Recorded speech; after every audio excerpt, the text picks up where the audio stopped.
Mic check, 1, 2, 3. Pretty good. Mic check, 1, 2. All right.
Hello, my name's Michael Failing. Last name spelling is F-A-I-L-I-N-G.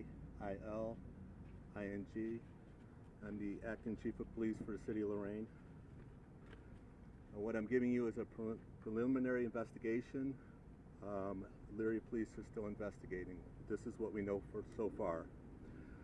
At approximately 1:05 p.m., officers Wagner and Gale had purchased a pizza parked at the dead end of Missouri Avenue on the east side of Lorain. Missouri is an undeveloped industrial park that has walking trails and obviously some streets to drive. Officers were parked side by side having their lunch in their respective patrol vehicles. The suspect had parked at the dead end of Missouri Avenue, and he had an arsenal of weapons with him. He was laying in wait and opened fire with multiple rounds at both of the officers who were sitting in their vehicles. A third officer, Officer Payne, responding to the call for help, called for additional officers and drove down to assist his fellow officers. Officer Payne was also shot multiple times in his patrol vehicle. Multiple officers responded to the scene when the call for help was transmitted. Assisting officers loaded up the wounding officers in patrol vehicles and drove them to the hospital themselves. They also provided wound care to their fellow officers. The officers were transported to MetroHealth. Suspect was shot on scene and was pronounced deceased.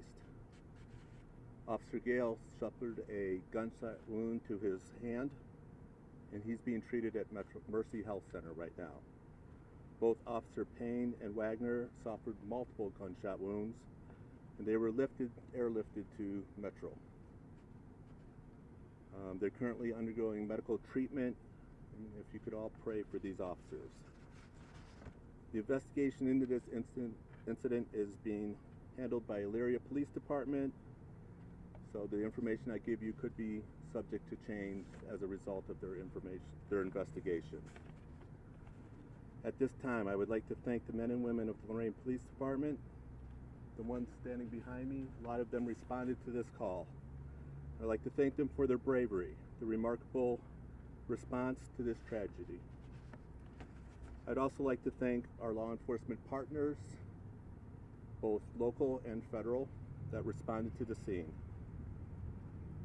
I want to thank Life Care, who responded to the scene, the wonderful staff at Mercy Hospital that were waiting for these officers and immediately began care as officers pulled into the parking lot. Please pray for the Lorain Police Department in the coming days. Thank you. Mr. Mayor. I just want to echo the thoughts and statements of our police chief. We love our Lorain police officers. I consider them the best police officers in the state of Ohio. And we have support not only in the city of Lorain, but also the state of Ohio. I did receive a call from Governor DeWine as I was riding here to the hospital, giving his 100% support to our Lorain police, and also whatever help he could provide to the Lorain Police Department as we go through this tragic time. I also received a message from Senator John Husted's office indicating that they were praying for our officers and would provide whatever help they could or assistance they could provide to our Lorain police. So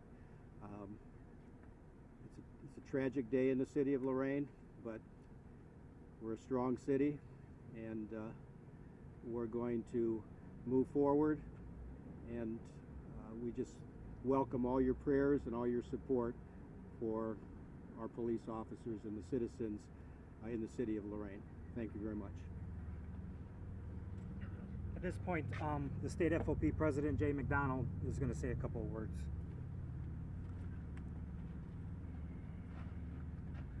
Good afternoon. My name is Jay McDonald, MCD, ON, ALD, and I am the president of the FOP of Ohio. And I want to talk to you about violence against law enforcement.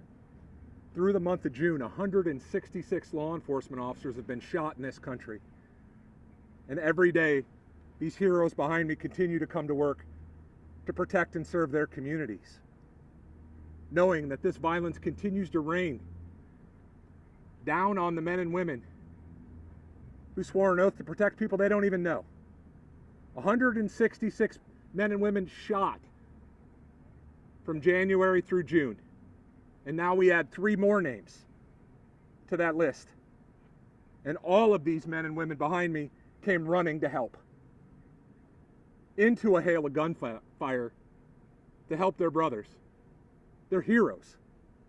And everybody who hears this need to pray for the men and women of law enforcement, because they remain under attack, not only in Lorain, not only in Northeast Ohio, but all across our state. Quite frankly, it's time for all of us to come together to put a stop to this. Police, judges, prosecutors, legislators, and the general public all need to stand together, arm in arm, to condemn the violence, the senseless, cowardly violence like we saw today. The only way this will stop is if we're united in standing with law enforcement, in support of law enforcement, standing with cops who come to work to protect you and me, people they don't even know. Please pray for all three of these brave officers and every single man and woman who comes to work and puts on a badge and a vest and a gun because they need it. And even in the face of this violence, they'll be here tomorrow and the day after and the day after because they're answering the call to protect and serve their communities. Thank you. So at that point, that's conclude the press conference. The chief has to get back to his officers, so we thank you. Clarity on the names, I'm sorry, sir, but as that car was going by, can you get clarity on the officers and which positions they were and their full name? Is that possible?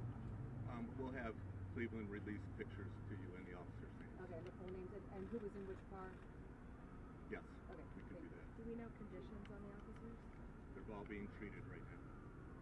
How is your department holding up? It's tough. This is the first major shooting that we've had in 70 years involving an officer being hit. I'm sorry, how many years? About 70 years. 7 years? 70.